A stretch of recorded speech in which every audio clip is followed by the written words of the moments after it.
നീ മാത്രം മതി, നീ മാത്രം മതി, നീ മാത്രം മതി എനിക്ക്. ദൈവത്തിനുസ്തുതി.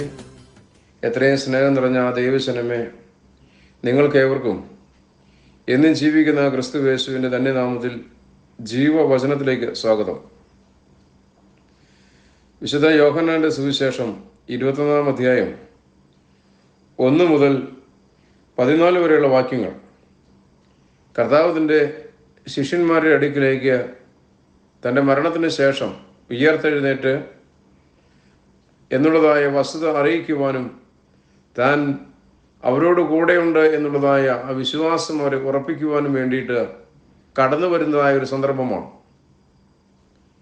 ഇവിടെ നമ്മൾ കാണുന്ന ഒരു പ്രത്യേകത എന്നുള്ളത്, കർത്താവ് മരിച്ച് അതിന് ശേഷമുള്ളതായ സമയത്ത് അവൻ ഉയർത്തെഴുന്നേറ്റ് എന്നുള്ളതായ വസ്തുത ഈ ശിഷ്യന്മാരെ അറിയിക്കുകയും അവരുടെ അടുക്കിലേക്ക് വരികയും ചെയ്തു. എങ്കിലും ഒരു ഭയത്തിൻ്റെതായ അനുഭവത്തോടു കൂടെ അവർ മുമ്പോട്ട് പോവുകയാണ്. ഒന്നാമത്തെ ഭയം എന്നുള്ളത്, യഹൂദന്മാർ തങ്ങളെയും ക്രിസ്തുവിനെ പിടിച്ചതുപോലെ തങ്ങളെ പിടിച്ചുകൊണ്ടുപോയി കൊന്നുകളയുമോ എന്നുള്ള ഭയം.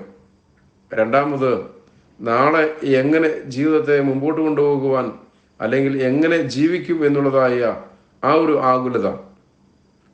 ഈ ഒരു ആകുലതയുടെ അനുഭവത്തിൽ നിൽക്കുമ്പോൾ പ്രത്യാശ നഷ്ടപ്പെട്ടതായ സ്ലീഹന്മാർ, പ്രത്യേകിച്ച് അവർ തലവനാകുന്ന ശമോൻ പത്രോസ്, അവൻ പറയുകയാണ്, ഞാൻ പഴയ തൊഴിലിലേക്ക് പോകുകയാണ്. പഴയ തൊഴിൽ എന്നുള്ളത് മീൻപിടുത്തമാണ്. മീൻ പിടിക്കുവാനായിട്ട് പോകുക എന്നുള്ള അവൻ്റെ വാക്കുകൾ കേട്ട് മറ്റു കൂടെയുള്ളതായ ശിഷ്യന്മാരും മീൻ പിടിക്കുവാനായിട്ട് അവനോട് കൂടെ ഇറങ്ങി പുറപ്പെടുന്നു. പ്രിയമുള്ളവരെ, ഇവിടെ കാണുന്ന ഒരു പ്രത്യേകത എന്നുള്ളത്, വളരെയേറെ സുപരിചിതമായ തിബരിയസ് കടൽ തീരത്ത് ഈ ശിഷ്യന്മാർ മീൻ പിടിക്കുവാനായിട്ട് ശ്രമിക്കുകയാണ്. വള്ളവും വലയുമായി അവർ മീൻപിടുത്തത്തിനായി ഇറങ്ങുമ്പോൾ അവരെ സംബന്ധിച്ച് നല്ല ധാരണയും നല്ല വശവുമുള്ളതായ തൊഴിലാണ് മീൻപിടുത്തം. കാരണം ഇവർ മുക്കുവരാണ്. പക്ഷേ വളരെയേറെ പരിചയ സമ്പത്തുള്ളതായ ഈ മുക്കുവർക്ക് ഇവിടെ ഒരു ചെറിയ മത്സ്യം പോലും കിട്ടാതെ വെറുതെ അധ്വാനിക്കുന്നതായ ഒരു ചിത്രമാണ് വിശുദ്ധ യോഹന്നാന്റെ സുവിശേഷത്തിൽ യോഹന്നാൻ രേഖപ്പെടുത്തിയിരിക്കുന്നത്. പക്ഷേ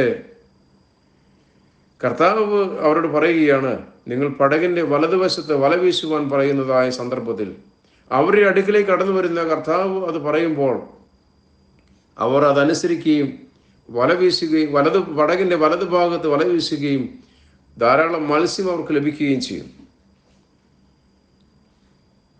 എന്തുകൊണ്ടാണ് അത്രയും സമയം അവർ അധ്വാനിച്ചിട്ട് ഈ പടകിൻ്റെ വലതുഭാഗത്ത് അവർ വല വീശാതിരിക്കുന്നതായിരുന്നോ? ഒരിക്കലുമല്ല.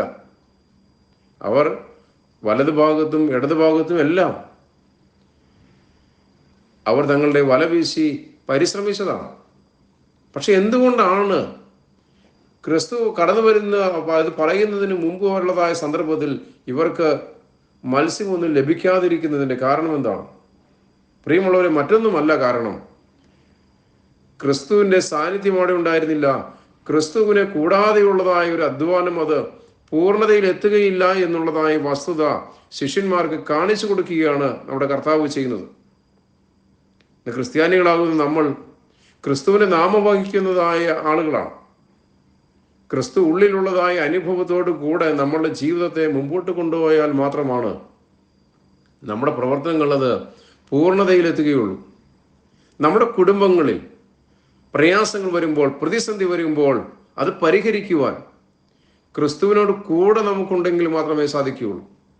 അസ്വസ്ഥതകൾ നമുക്കുണ്ടാകുമ്പോൾ, പ്രയാസങ്ങൾ നമുക്കുണ്ടാകുമ്പോൾ നമ്മൾ തിരിച്ചറിയണം, പലപ്പോഴും ക്രിസ്തു നമ്മുടെ ഭവനത്തിലില്ല, നമ്മുടെ ജീവിതത്തിൽ ഇല്ല എന്നുള്ളതായ തിരിച്ചറിവ് നമുക്ക് ആവശ്യമാണ്. ക്രിസ്തു കൂടെയുണ്ടെങ്കിൽ നമ്മുടെ പ്രവർത്തനങ്ങൾ അത് പൂർണ്ണതയിലെത്തും. നമ്മൾ അധ്വാനിക്കുന്നുണ്ട്, കൂടുതൽ അധ്വാനിക്കുന്നുണ്ട്, വളരെയേറെ പ്രയാസത്തിൻ്റെതായ അനുഭവത്തോടു കൂടെ നമ്മൾ എല്ലാ കാര്യങ്ങളും ചെയ്യുന്നുണ്ട്. പക്ഷെ ചില കാര്യങ്ങൾ ചില സന്ദർഭങ്ങളിൽ തിരിച്ചറിയുന്നുണ്ട്, ഇത്രയേറെ അധ്വാനിച്ചിട്ടും അതിൻ്റെ പൂർണ്ണത അതിലെത്തുവാനായിട്ട് സാധിക്കുന്നില്ല. കാരണം മറ്റൊന്നുമല്ല, ദൈവം നമ്മോട് കൂടെയില്ല, ക്രിസ്തു നമ്മുടെ കൂടെ ഇല്ലാത്തതായ അനുഭവത്തിൽ നമ്മൾ അധ്വാനിച്ചാൽ അതിന് പൂർണ്ണത ലഭിക്കുകയില്ല എന്നുള്ളത് കൊണ്ടാണ്. അങ്ങനെയെങ്കിൽ ഈ വേദഭാഗം നമുക്കൊരു തിരിച്ചറിവിൻ്റെതായ അനുഭവമാണ്.